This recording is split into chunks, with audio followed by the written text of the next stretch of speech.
que está acontecendo? A gente está vivendo os tempos finais? Há sinais, segundo a Bíblia, proféticos. E a gente não falou dessa pedra Tá. também. Isso aqui é uma coisa simples. Depois eu falo dela. Tá bom. Bom, na verdade... Porque tem esse movimento, né? Claro. A pandemia faz parte Claro. disso. O anticristo já está aí. Aliás, a gente está perto da segunda volta de Cristo. Claro, eu acredito que sim. Sim? Mas vamos lembrar uma coisa. Quando os discípulos perguntaram para Jesus, que sinal haverá de tua vinda e da consumação dos séculos, do fim do mundo, Jesus falou assim, olha, cuidado que ninguém engane vocês. Primeira Porque coisa que ele já falou. Cuidado. Virão muitos em meu nome dizendo, eu sou o Cristo, enganarão a muitos. Certamente, isso está em Mateus capítulo 24. Depois, quem tiver uma Bíblia em casa, procure em Mateus capítulo 24. Ele fala o seguinte, certamente vocês ouvirão falar de guerras e rumores de guerras. Não se assustem. Ainda não é o fim. Se levantará nação contra nação, reino contra reino. Haverá fomes e terremotos em vários lugares. Mas isso é apenas o princípio das dores. O princípio das dores, exatamente. Então veja bem, guerra tem no mundo desde que o mundo é mundo. Fome, a Bíblia fala fome no Egito na época de José. Então não vou falar assim, o mundo está chegando ao fim porque está tendo guerra. O mundo está chegando ao fim porque está tendo fome. Não faz sentido. Mas o Apocalipse coloca alguns elementos que indicavam quando nós estivéssemos chegando próximos ao fim. Embora, nota de rodapé aqui, ninguém sabe o dia nem a hora da volta de Jesus. É estupidez. Tentar adivinhar. Não, claro, não podemos isso. Você entendeu? Bom, mas a gente pode saber a proximidade dos tempos em que vivemos. Então tem algumas coisas no Apocalipse que são características do tempo do fim. Exemplo, Apocalipse 11, 19. Diz assim, as nações ficaram iradas. Chegou, porém, o juízo de Deus e o tempo determinado para ele dar o prêmio aos seus santos e aos profetas e o tempo para destruir os que estão destruindo a terra. Ora, na época de Cristo não tinha como destruir a terra. O Apocalipse estava fazendo uma profecia de uma época em que a terra poderia ser destruída por seres humanos, coisa que na época do Apocalipse não tinha como. E ele fala depois das pragas de Deus que iriam cair. Essas pragas não caíram ainda. Mas os vislumbres dela... Não caíram? Não. A peste não é... A do Apocalipse, né? Mas os vislumbres delas podem estar já batendo as portas. Quer um exemplo? Diz que um anjo derramou a sua taça sobre o sol. E foi-lhe dado queimar aos homens com grande fogo. Os homens se queimavam com um intenso calor e blasfemavam o nome de Deus que tinha autoridade sobre essa praga. Olha o problema da camada de ozônio, o efeito estufa, o que está acontecendo com o Sol. O outro anjo derramou a sua taça sobre os rios e fontes d'água e mares, que se tornaram como sangue de morto. Sangue de morto não é vermelho, dessa cor. Sangue de morto é escuro, é fétido, é quase coagulado. Como é que está Pinheiros, Tietê, Lagoa Rodrigo de Freitas, as águas do mundo? Poluição. As previsões é que até 2025 a guerra do mundo vai ser pela água. Fala do anticristo, que ia dominar o mundo inteiro de uma maneira algorítmica. Pacífica. Pacífica, porque é um algoritmo. O 666. O que é o 666? O que é o 666? Na época do Antigo Testamento, Deus deu algumas normas para os judeus. O povo do Oriente Médio, ele é muito simbólico, sabe? Ele tem muito esse lance do símbolo que aqui no Ocidente a gente perde. Então o judeu pode olhar, ele usa o paiot, que significa alguma coisa, o kippah, que é aquele chapeuzinho na cabeça. E Deus falou o seguinte, olha, vocês vão pegar a lei de Deus, escrever um resumo da lei de Deus e vão colocar por frontal entre os olhos, numa caixinha aqui, e também na mão de vocês. O judeu hoje usa na mão esquerda. Pode olhar aqui no Muro das Lamentações, você vê o judeu orando lá, né? Baruch atah beshem Adonai Eloheinu melech haolam. E ele vai orando no muro e ele tá com aquela caixinha preta aqui e outra na mão. Aí no Apocalipse a gente vê que o inimigo, o diabo, que se vale do anticristo, assim como Deus envia o Cristo... O anticristo é a versão do Cristo pro demônio. Pro demônio, o anticristo. Ele faz uma paródia de Cristo. Aí, como Deus no Antigo Testamento pediu aos judeus para ter a lei de Deus na testa e na mão, o anticristo coloca também um sinal, uma marca, na testa e na mão. Então significa uma época em que a lei de Deus vai ser questionada. Nessa época em que a lei de Deus for questionada, diz o Apocalipse, ninguém poderá comprar nem vender. senão aquele que tem a marca da besta e o número do seu nome. Ora, esse número é 666. Aí muita gente pega isso e fala o seguinte, então vou começar a calcular, Hitler dá 666, o Papa, o Saddam Hussein, Bill Gates, até a Ellen White, que é uma pioneira do Adventismo, ela dá 666, mandíbula, todo dá 666, né? No grego está o seguinte, aquele que tem entendimento, calcule. E essa palavra calcule no grego ali é a mesma palavra para faça a contabilidade daquilo que o anticristo vai fazer. E o que o Apocalipse deixa bem claro é que o anticristo vai ser a revigoração do Império Romano, que era o inimigo do povo de Deus. E por que 666? Na cultura da Babilônia, o 6 era o número base para você fazer qualquer cálculo. Era um número divino. Tanto é que quando Nabucodonosor ergue uma imagem, ela tinha 60 côvados por 6. 60 por 6. O 6 era um múltiplo divino. E ali você tem o 666, múltiplo de 6. Agora o Apocalipse fala que ele vai controlar a economia. Os povos da terra vão segui-lo. Ninguém vai poder, falando quem pode pelejar com ele. E o que nós estamos vendo agora é um mundo caminhando pela primeira vez na história para uma unificação mundial. De moeda? De tudo.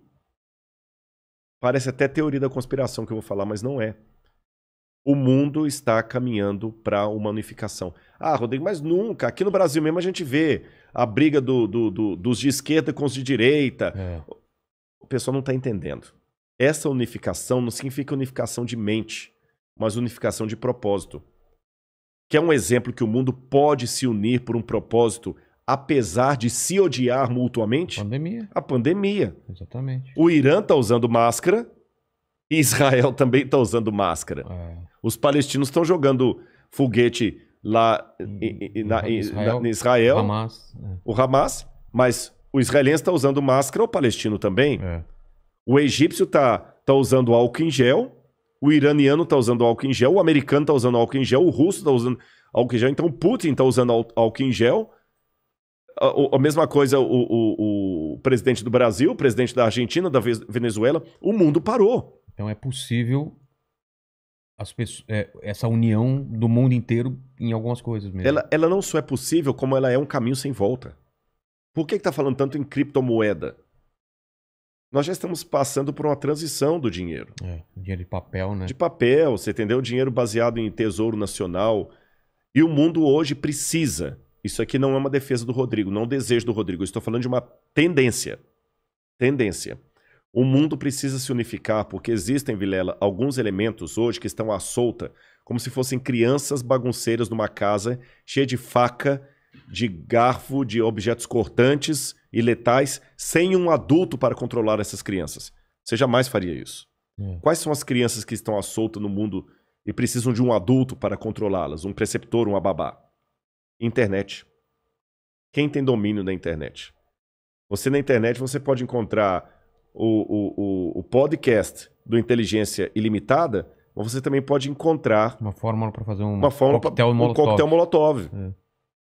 O camarada pode assediar você para fazer parte do Estado Islâmico. Quem controla a internet? Nem os Estados Unidos. Não, está na mão de ninguém. Quem controla tráfico de drogas e de armas em nível mundial? Ninguém. Lavagem de dinheiro está aí. O terrorismo está aí e lavam dinheiro. Quem controla bolsa de valores? A economia do mundo não aguenta por mais 20 anos nas mãos da bolsa de valores que é especulativa. Se cair a bolsa de Tóquio, você nunca foi ao Japão, mas você pode perder o seu emprego e essa casa aqui porque caiu a bolsa de Tóquio. O Bradesco pode falir porque teve um crash na bolsa de Nova York.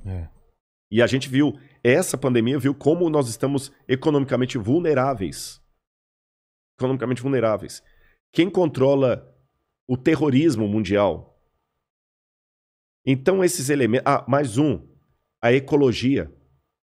Não quero entrar no debate se a Amazônia é nossa ou não é nossa. O fato é que se a gente não cuidar da Amazônia, o mundo todo se ferra, caramba. Você tá entendendo? Então não tem mais esse negócio assim, é meu.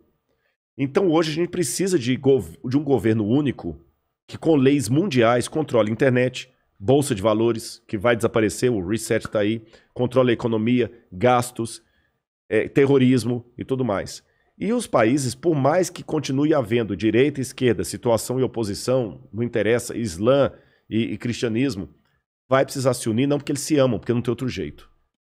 E essa união está muito parecida com o caminho de preparação para o anticristo. Agora, a minha questão aqui não é cair naquela esquizofrenia escatológica de achar agora que qualquer coisa eu tenho que evitar porque senão é a marca da besta. Eu já vi gente, isso aqui é sério, que não quer deixar colocar o revolvinho da temperatura na testa da mão, porque aquilo é a marca da besta. Calma. Estupidez, não tem nada a ver um negócio desse, gente, tá bom? Agora, quando esse governo único se interpuser entre a minha fidelidade a Deus e a minha fidelidade ao Estado, esse é o único momento em que eu estou livre perante Deus para ter uma desobediência civil social. Porque a própria Bíblia me ensina a ser obediente às autoridades constituintes. Mesmo quando Nero estava no poder, Pedro escreveu: respeitem as autoridades constituídas. A César o que é de César. Dai César o que é de César. Pague os impostos. Seja um bom cidadão. Que a crise não venha por culpa de vocês. A Bíblia me ensina a ser um bom cidadão. Porém, a própria Bíblia fala: quando o governo der uma ordem, a Bíblia não diz isso explicitamente, diz assim, em termos filosóficos: sim, quando o governo der uma lei que vá contra os mandamentos da lei de Deus, como os companheiros de Daniel na Babilônia, enfrente a morte se preciso for, mas não ceda. Talvez essa seja a diferença de um teólogo apaixonado por Deus e pela Bíblia e alguém que simplesmente é um acadêmico livre. Porque que especialista em literatura inglesa, em sã consciência, teria coragem de morrer por sua interpretação de Shakespeare? Mas a Bíblia é um livro que já levou muitos ao martírio para não abrir mão daquilo que a Bíblia ensina. Falou que a segunda vinda de Cristo está próxima. Mas, segundo os eventos, o anticristo chega antes. Chega antes. Ele antecede a volta de Jesus. E já está por aqui? Você acha? Eu acredito assim, lendo a Bíblia, o anticristo, ele é um poder, era o poder romano, porque João já falava lá, o anticristo já opera entre nós. E João fala, muitos anticristos já saíram pelo mundo. Ele só está aguardando aquilo que o detém. Então o anticristo naquele tempo era Roma. Os exegetas veem, a besta era Roma. Só que a Bíblia fala, através do apóstolo Paulo, que havia uma grande apostasia do povo de Deus. Que palavra é essa, apostasia? Eles abandonariam a fé, se uniriam a Roma, e Roma no futuro voltaria travestida de cristã, por isso que é o anticristo, nome que não aparece no Apocalipse, mas aparece nas epístolas de João. Tá. Anticristo, anti em grego, é aquele que toma o lugar de. Então o anticristo é aquele que toma o lugar de Cristo e vai dominar o mundo. Então a minha sugestão para todos é o seguinte, fiquem atentos às propostas governamentais. Qualquer coisa que não infrinja a minha fé naquilo que eu entendo pela Bíblia ser o correto, eu vou seguir. Eu vou me vacinar.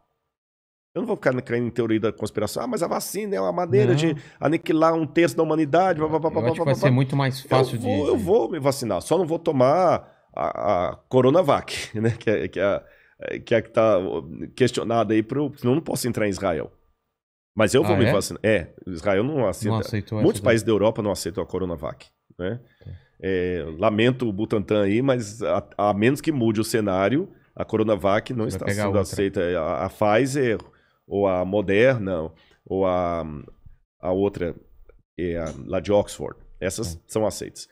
Mas eu vou me vacinar. Você está entendendo? Agora, não vou cair em teoria da conspiração. Agora, o dia que houver uma lei que se interpuser entre a minha fidelidade e aquilo que Deus pediu de mim, aí eu estou disposto a enfrentar até a morte.